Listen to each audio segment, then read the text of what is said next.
Pero Dennis, sabi nila ang kasikatan nga nakakapagpabago ng tao. Ikaw ba na dumating ka sa point na hindi mo na naramdaman mo talagang sobrang sikat ka na at parang lumaki yung ulo mo? Sa totoo lang, normal talaga nararamdaman yan. Normal na nararamdaman niya ng kahit sino. Pero ang lang dyan, ang kailangan mo lang makontrol dyan, yun nga, wag pupunta sa ulo mo. Kailangan maging grounded ka pa rin palagi dahil minsan isang pagkakamali mo lang, maaaring mawala lahat ng yun. So anong ginagawa mo para to keep you grounded? Nagiging thankful lang sa lahat ng mga dumadating, maganda man o hindi. Maging thankful na buhay tayo. Yun pa lang, kailangan nang i-celebrate yun palagi. Araw-araw. Then sobrang seryoso ng mga role mo, bibigat. Pero sa TikTok, grabe, ibang-iba ka sa TikTok. Oo nga syempre. Parang may duality yung pagkatao mo. Meron nga kaya din?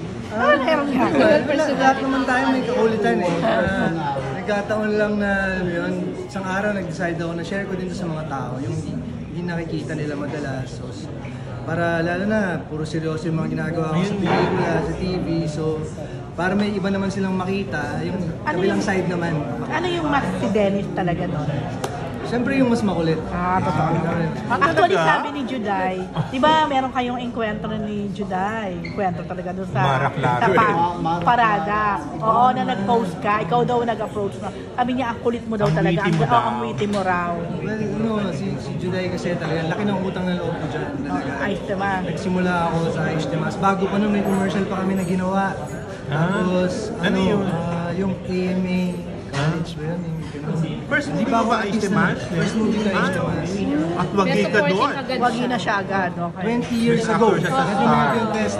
2003. Ay, 2004. Oo nga, no? 20 years. Ito na po, kailangan. Then, ano mo doon? Yung nga raw.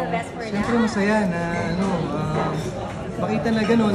Actually, sila rin yung mga henerasyon na nag-inspire sa akin. Kaya nandito kami. Natutuwa ako na ganun siya, hindi nagbago. So, ganun, tinutularan lang natin yung mga mas nauna na nagpapalala. Sana kayong win, Best actor. Pero ito last question, Dennis, Ruru, kasi kahapon Christmas Day, medyo mas konti yung sinihan, pero nakakatuwa nga, kumakalat ngayon 75% now ng mga sinihan na nadagdag sa India. Thank you, 75. Wow, 75%. So, almost double na yung sinihan nyo. Tuwa ka na. Mas maraming makakapanood nito dahil napakaganda ng mensahe ng pelikula para sa lahat. Para sa lahat ng klase. Wait, pag-picture lang ako. Wait lang.